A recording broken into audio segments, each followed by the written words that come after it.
나요. 조금은 옛날 영화인데 여기 포스터 화면 한번 띄워주실 수 있을까요?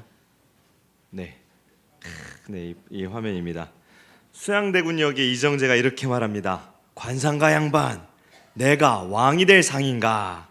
비슷한가요? 네, 네.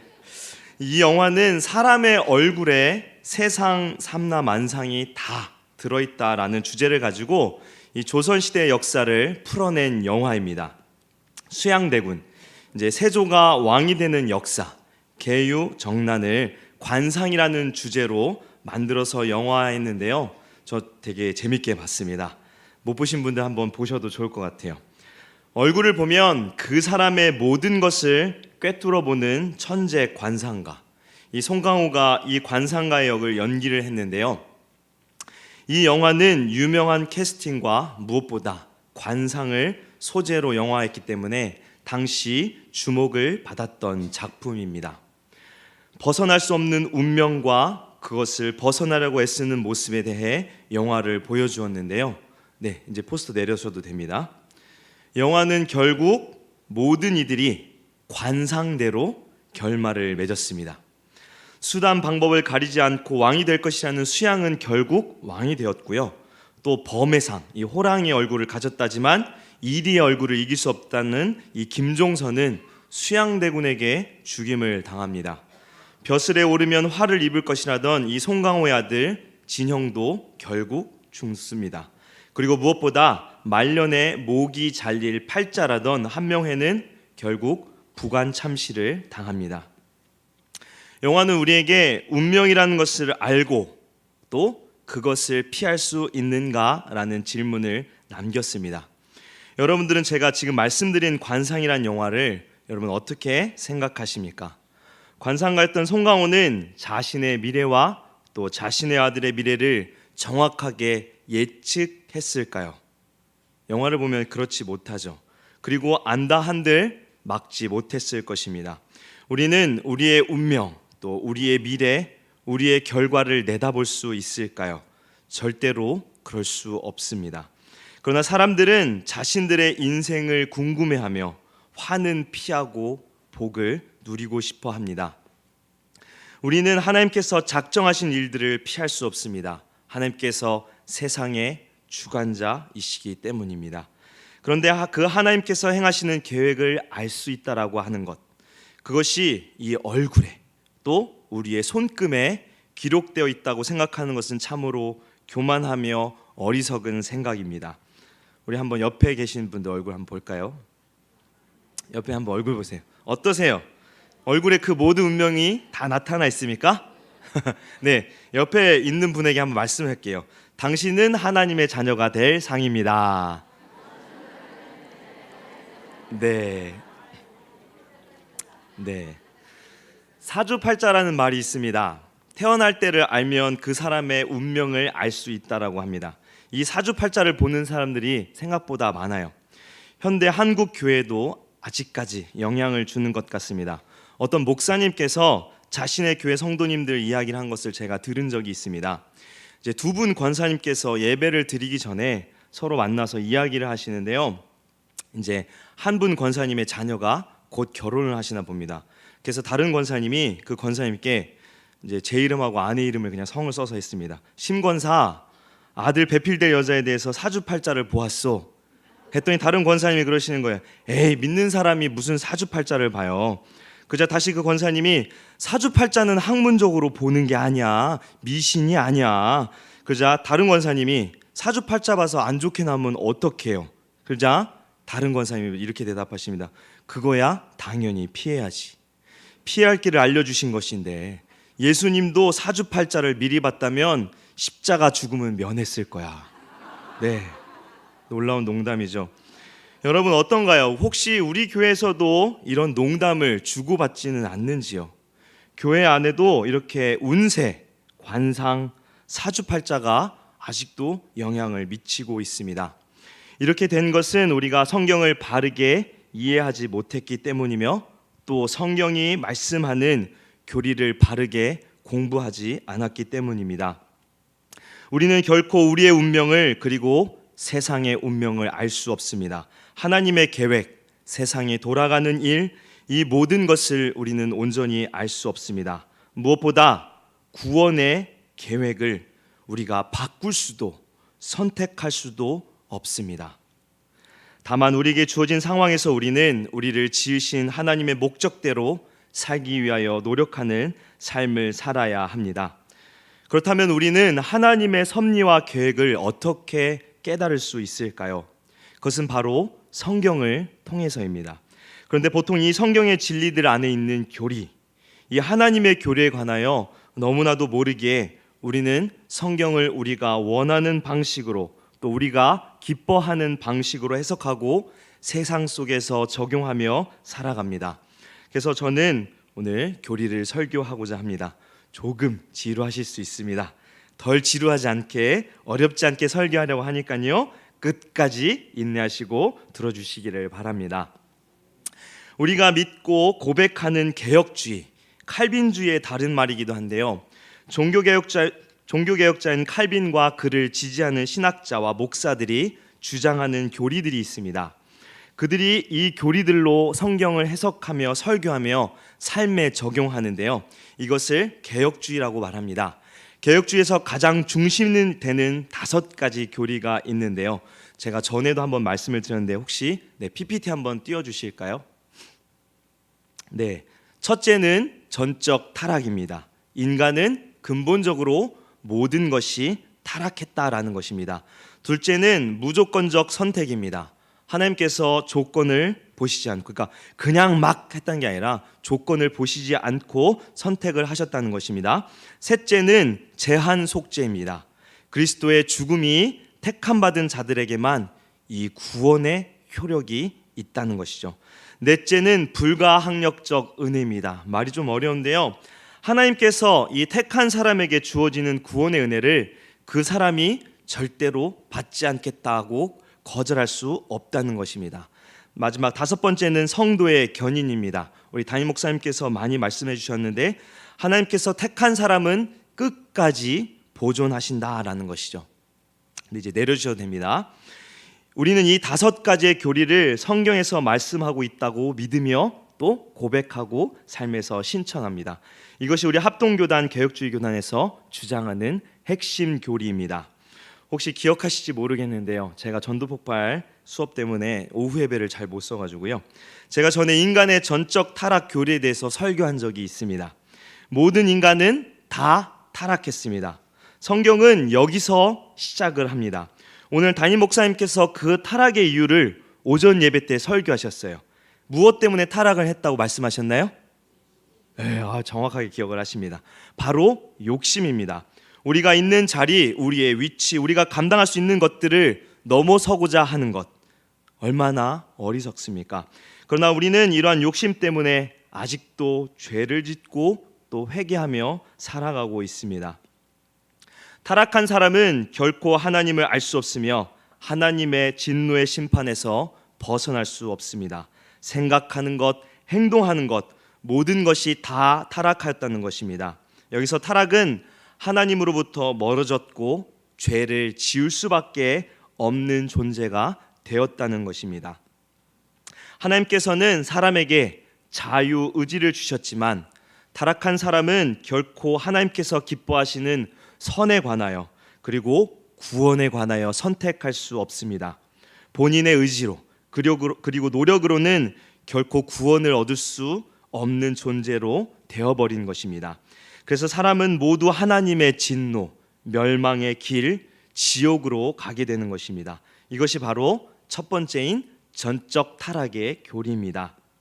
그런데 하나님께서는 이런 사람들이 모두 멸망치 않도록 하셨습니다. 모두 멸망치 않게 하시고 선택한 사람들에게 구원의 은혜를 주셨다는 것입니다.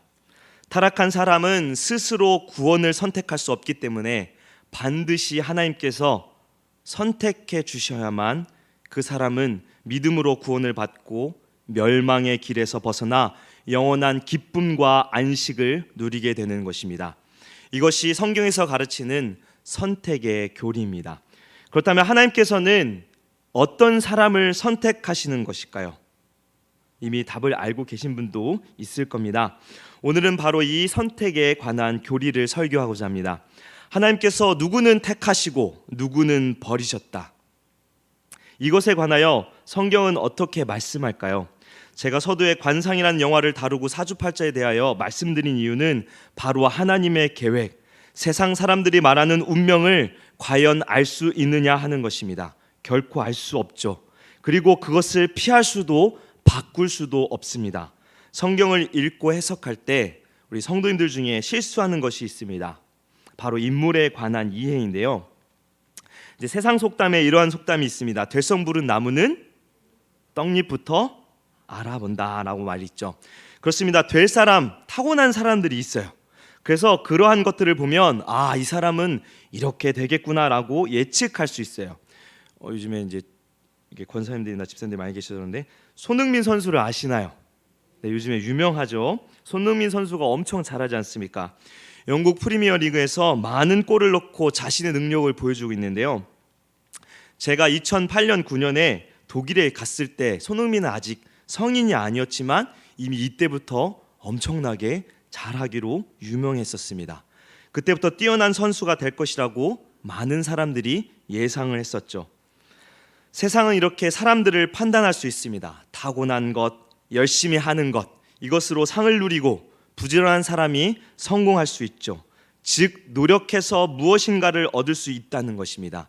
이것이 하나님께서 허락하신 세상의 이치입니다. 그런데 성경의 인물들을 세상의 이치와 같이 이해하고 우리가 교훈을 얻으면 그것은 위험합니다.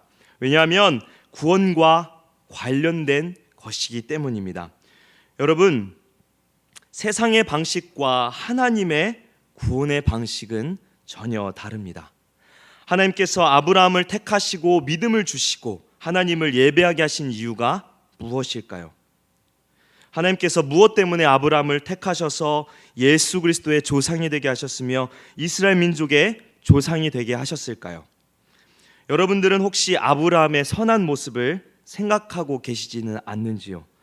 성경의 다른 사람들은 어떨까요?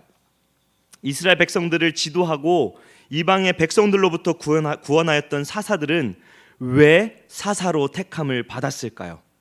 그들의 영역이 뛰어났었을까요? 성령이 충만해서였을까요? 아니면 지혜로웠거나 믿음이 강했기 때문인가요? 여러분, 다윗은 어찌하여 왕으로 택함을 받았을까요? 작은 일에 충성하고 하나님의 마음에 합한 사람이었기 때문일까요? 우리는 종종 그 사람의 인물됨, 무언가 선한 행동으로 인하여 택함을 받고 하나님의 선한 도구로 쓰임받았다라고 생각을 많이 합니다. 그러나 이러한 생각은 참으로 위험합니다. 그것은 하나님의 주권을 무시하는 것이고 우리 인간의 공로를 높이는 것이기 때문입니다. 그렇다면 반대로 선택을 받지 못한 사람들을 생각해 봅시다. 하나님께서 버리신 사람들을 왜, 무엇 때문에 심판을 받도록, 하나님의 진노를 받도록 하셨을까요? 그들이 선을 버리고 악을 선택했기 때문일까요? 다른 질문도 생각할 수 있습니다. 하나님께서 택하지 않은 사람들이 죄악된 삶을 살고 심판받으며 멸망받도록 버려두셨다면 그것은 하나님의 책임일까요? 다시 쉽게 말씀드리면 구원받지 못한 사람들을 지옥으로 가도록 하나님께서 그냥 두셨다면 그것은 하나님의 책임인가요? 왜 하나님은 그들을 선택하지 않으셨을까요? 이러한 질문들을 여러분 생각해 본 적이 있으신지요? 여러분 생각 많이 해보셨나요? 저만 생각을 한 것 같습니다. 전 이런 것들이 너무나 많이 궁금했거든요. 네, 오늘 무조건적 선택이라는 교리는 바로 이러한 질문들에 대한 답을 줍니다. 먼저 선택에 관하여 성경은 어떻게 말씀하는지 보겠습니다. 오늘 함께 읽은 본문 말씀인데요, 요한복음 15장 16절입니다. 우리 16절 말씀 함께 읽겠습니다. 너희가 나를 택한 것이 아니요 내가 너희를 택하여 세웠나니 이는 너희로 가서 열매를 맺게 하고 또 너희 열매가 항상 있게 하여 내 이름으로 아버지께 무엇을 구하든지 다 받게 하려 함이라. 예수님께서 누가 먼저 택하였다고 말씀하셨습니까? 주님께서 먼저 택하셨다고 말씀하죠. 우리가 제자들이 주님을 택한 것이 아니라는 것입니다. 제자들을 부르시고 세우신 것은 주님의 전적인 선택입니다. 제자들이 예수님을 따르기로 선택했기에 주님께서 그래 나를 따르라 라고 하신 것이 아니라는 것입니다.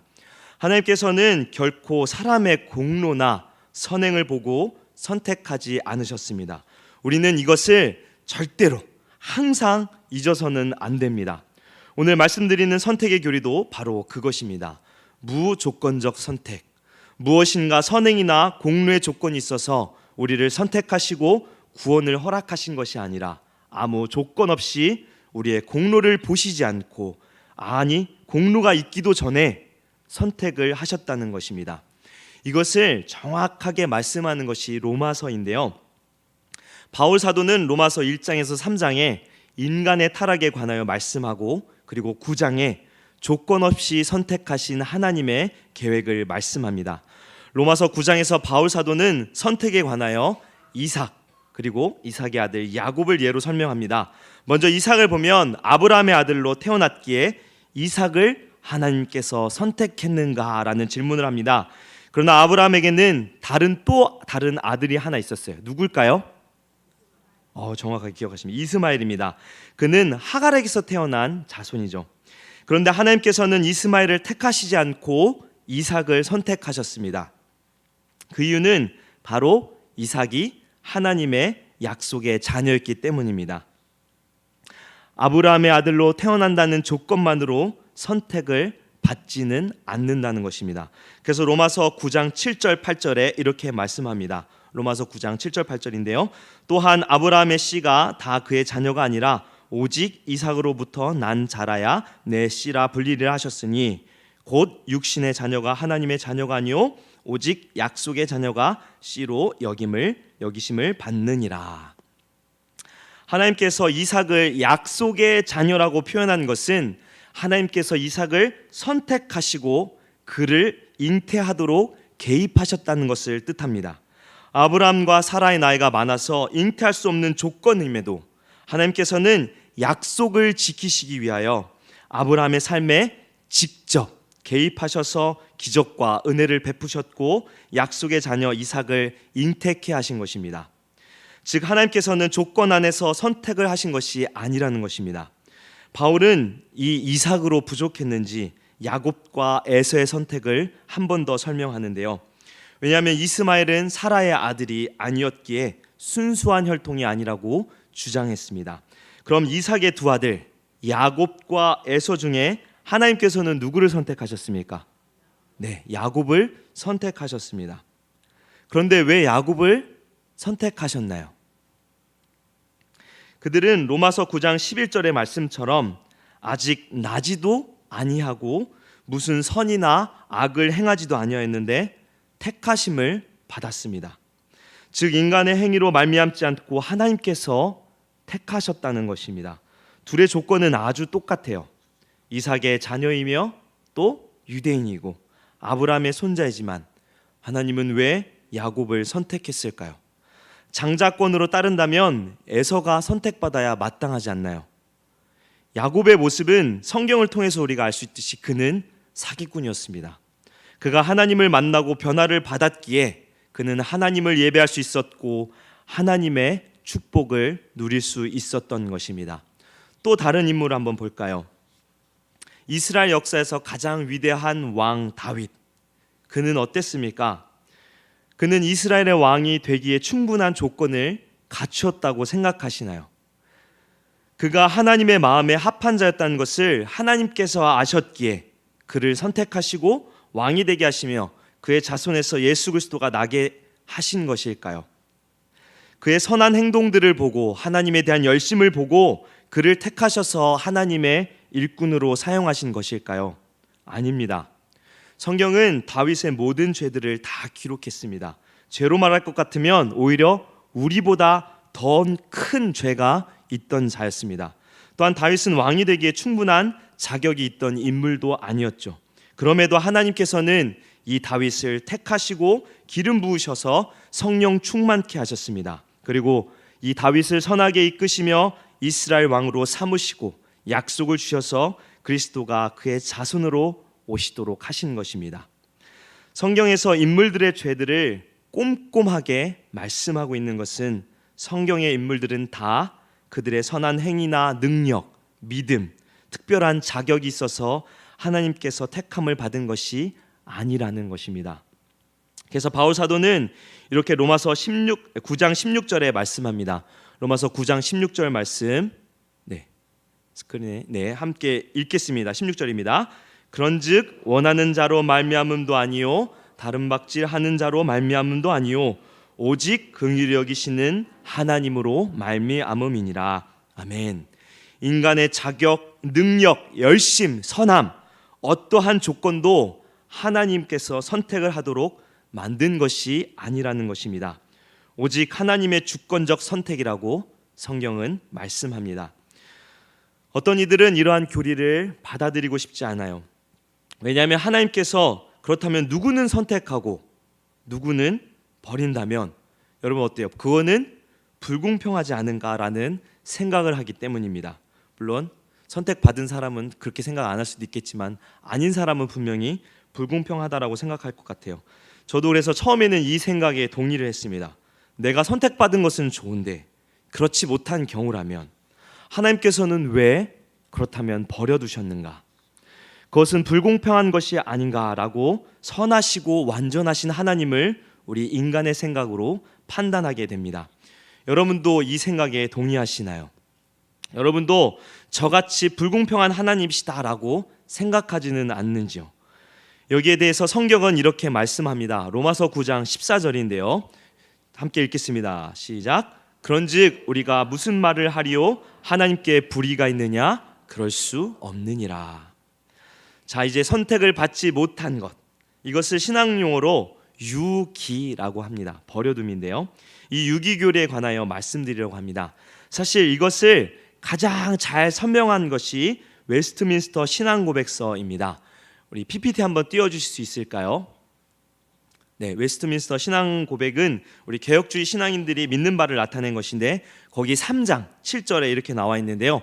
우리 천천히 한번 같이 읽겠습니다. 시작. 나머지 인류는 하나님께서 내버려 두셨는데 원하시는 대로 긍휼을 베풀기도 거두기도 하시는 자기 뜻의 신비한 계획에 따라 자기 피조물들을 다스리시는 그분의 주권적 권능의 영광을 위하여 기꺼이 그렇게 하셨다. 그리하여 그분의 영광스러운 공의를 찬송하게 하시려고 그들이 자기 죄로 인하여 수치를 당하고 진노를 받도록 정하셨다. 약간 말이 어려울 수 있습니다. 자, 웨스트민스터 신앙고백서는 잔인하게 표현해요. 나머지 인류는 하나님께서 버려두셨다. 모든 사람은 타락하였고 하나님께서 의롭다 여기는 선을 아무도 행하지 못하며 구원을 선택할 수 없다고 말씀드렸습니다. 그런데 모든 사람이 타락하고 지옥으로 보내지는 것이 과연 하나님의 책임이라고 말할 수 있을까요? 하나님께서는 인간에게 분명 자유의지를 주셨고 거기에 따른 도덕적인 책임을 물으십니다. 모든 인간이 타락한 것은 자기들의 의지로 인한 것이지 또 지옥에 가게 된 것도 역시 자신들의 선택으로 인한 결과입니다. 하나님께서는 우리를 심판하실 때 반드시 우리의 행동들에 대한 책임을 물으십니다.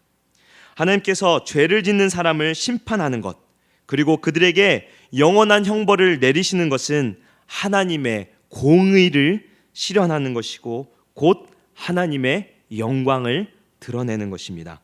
성경은 공의의 하나님을 강조합니다. 공의로우시고 죄가 없으신 완전하신 선하신 하나님께서 죄인들을 심판하시는 것은 당연한 것입니다. 그렇다면 모든 타락한 인간들이 지옥에 가는 것, 다시 한번 말씀드리면 그건 누구의 책임인가요?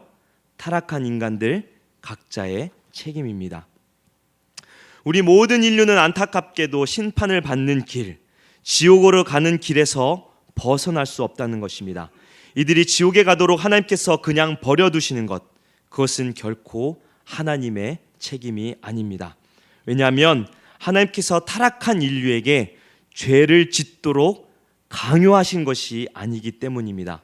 직접 개입하셔서 인류가 죄를 짓도록 하나님께서 만드셨다면 그것은 하나님께서 책임을 지셔야 할 것입니다. 하지만 인류가 스스로 멸망하며 저주를 받는 일에 개입하지 않고 그냥 두신다는 것은 하나님께서 무책임한 것도 아니고 또 하나님께서 온 인류를 죄와 저주 아래에 남겨두시고 그 죄로 말미암아 정죄하시기로 뜻하셨다 할지라도 하나님께서는 아무런 불의를 행하시는 것이 아니라는 것입니다. 인류 스스로가 멸망을 선택하고 죄를 짓는데 하나님께서 모든 인류들이 죄를 짓지 않도록 하신다면 그것도 역시 하나님께서 강요를 하는 것이며 하나님께서 우리를 인격적으로 창조하시고 우리의 삶에 자유를 주신 것에 위배되는 것입니다. 그래서 성경에서 말씀하는 육이라는 교리는 우리의 마음을 힘들게 합니다. 어떤 이들은 이런 하나님을 믿고 싶지 않을지 모릅니다. 잔인하시고 자비롭지 못한 하나님이라고 말할지도 모릅니다. 그러나 앞에서 말씀드렸듯이 하나님께서 죄를 지은 자를 눈 감으시고 넘어간다면 그것은 공의가 실현되는 것이 아닙니다.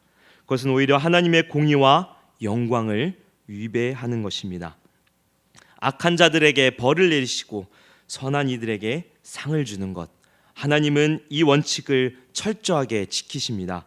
이 공의로우신 하나님을 우리는 과연 잔인하다라고 말할 수 있을까요?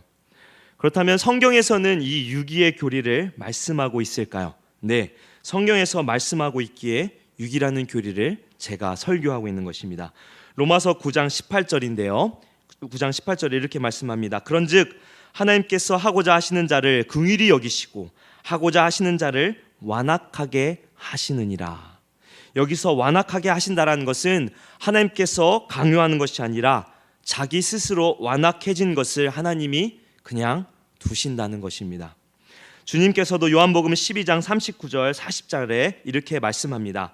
우리 12장 39절 40절 말씀, 자막이 아직 안 나오네요. 제가 읽겠습니다.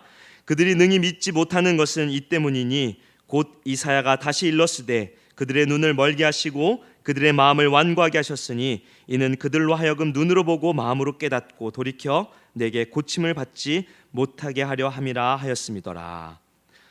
이 외에도 많은 성경 말씀들이 있습니다.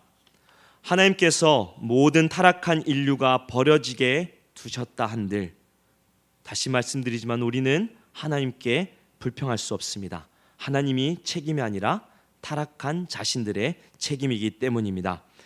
그런데 하나님께서는 모든 사람들이 죄의 심판을 받도록 그냥 두시지 않았습니다. 하나님께서는 자기 아들 예수 그리스도를 통하여 구원은 얻는 길을 주셨습니다. 그것도 하나님께서 선택한 자들을 위해서 그 길을 주셨다는 것입니다. 하나님께서는 타락하고 부패해 있는 모든 인간들을 멸망시키지 않으시고 은혜를 베푸셔서 어떤 사람들은 구원을 하셨다라는 것입니다. 여러분은 구원을 받으셨나요? 아멘. 그럼 여러분 어떻게 확신할 수 있습니까?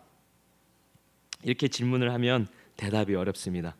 이 확신은 자기의 점검에 달려있는 것이 아닙니다. 그것은 하나님께서 자기 백성을 끝까지 안전하게 데려가신다라고 하는 하나님의 약속에 달려있는 것입니다. 여러분, 이 하나님의 약속을 근거해서 구원 얻었음을 믿으시나요? 아멘. 여기 예배 자리에 나온 모든 사람들이 다 구원받을 줄 믿습니다. 그렇다면 여러분은 어떻게 이 예배 자리에 나오게 되었나요? 어떻게 복음을 듣게 되었으며 예수 그리스도를 구주로 영접하며 찬양하며 기뻐하게 되었습니까? 기독교의 집안에서 왜 태어나게 하셔서 그리스도인으로 살게 하셨나요? 아니면 불교의 집안에서 어떻게 그리스도인으로 여러분들을 만드셨습니까? 그리스도와 구원의 길을 전혀 모르는 사람들이 우리 주위에 그렇게나 많은데 우리가 복음을 받아들이고 믿었기 때문에 우리가 이 자리에 있는 것일까요? 아닙니다. 믿음도 주시지 않는다면 우리는 결코 구원받지 못했을 것입니다. 그렇다면 우리는 어떻게 구원받은 것일까요? 바로 하나님의 주권적인 선택입니다. 하나님께서는 왜 이 놀라운 은혜를 우리에게 베푸셨을까요? 무엇 때문에 그렇게 하셨을까요? 여기에 대해서 가장 잘 말씀하는 구절이 에베소서 1장 3절에서 6절 말씀입니다. 우리 에베소서 1장 3절에서 6절 말씀 길지만 천천히 함께 읽겠습니다. 찬송하리로다. 하나님 곧 우리 주 예수 그리스도의 아버지께서 그리스도 안에서 하늘에 속한 모든 신령한 복을 우리에게 주시되 곧 창세전에 그리스도 안에서 우리를 택하사 우리로 사랑 안에서 그 앞에 거룩하고 흠이 없게 하시려고 그 기쁘신 뜻대로 우리를 예정하사 예수 그리스도로 말미암아 자기의 아들들이 되게 하셨으니 이는 그가 사랑하시는 자 안에서 우리에게 거저 주시는 바 그의 은혜의 영광을 찬송하게 하려는 것이라. 아멘. 하나님께서는 우리를 그 기쁘신 뜻대로 선택하셨습니다. 하나님께서는 우리의 모든 죄악들을 아심에도 불구하고 기쁘신 마음으로 선택하셨다는 것입니다. 하나님께서는 우리가 있기도 전에, 세상을 창조하시기도 전에 우리를 선택하시기로 작정하셨습니다. 왜요? 우리로 하여금 하나님의 은혜의 영광을 찬송하게 하기 위함입니다. 바울 사도는 죄인 중에 괴수였던 자신을 선택하신 하나님의 뜻을 깨닫고 그 은혜와 자비를 오늘 말씀처럼 찬양합니다. 바울이 지혜로웠기에 믿음이 신실했기 때문에 선택한 것이 아닙니다. 오히려 하나님을 대적하는 바울을 하나님께서 선택하셨기에 바울은 돌아설 수 있었고 복음의 일꾼으로 쓰임받으며 하나님께 영광 돌리는 삶을 살 수 있었던 것입니다. 성도 여러분, 선택의 교리, 이 무조건적 선택은 우리를 돌아보며 또한 하나님을 바라보게 합니다. 선택과 유괴 교리는 버려짐에 있는 우리를 택하신 은혜를 깨닫게 합니다. 이 세상에 타고난 사람, 능력 있는 사람 얼마나 많아요. 그러나 하나님께서는 그 중에 우리를, 저와 여러분을 택하셨습니다. 우리가 무언가 선한 능력을 할 만한 하나님의 일들을 능히 감당할 만한 사람이 아님에도 하나님은 다른 누구보다 우리를 택하셨고 또 그 택하신 것을 기뻐하셨습니다. 아무 조건 없는 사랑, 아무 대가 없는 선택, 이것이 바로 하나님의 자비입니다. 하나님의 은혜입니다. 자비는 사랑을 베풀어야 할 필요가 없음에도 불구하고 아무 대가 없이 사랑을 베푸는 것, 그것이 바로 자비입니다. 주님께서는 죽을 수밖에 없는 우리들, 진노의 불구덩이에 들어가도 상관없는 우리들을 선택하셨고 이렇게 말씀을 듣게 하시고 예배로 하나님께 영광을 돌리게 하셨습니다. 이 놀라운 하나님의 사랑을 여러분은 얼마나 감사하며 찬양하며 살고 있습니까? 우리는 하나님의 선택으로 말미암아 다른 존재가 되었습니다. 거룩하고 흠이 없는 아들로 바꾸어 주신 것입니다. 하나님께서는 이 은혜로운 계획을 작정하셨고 지금 이렇게 이루고 계십니다. 이 은혜를 기억하시고 한 주간도 소망 가운데 살아가시길 주님의 이름으로 축원합니다. 광고하겠습니다.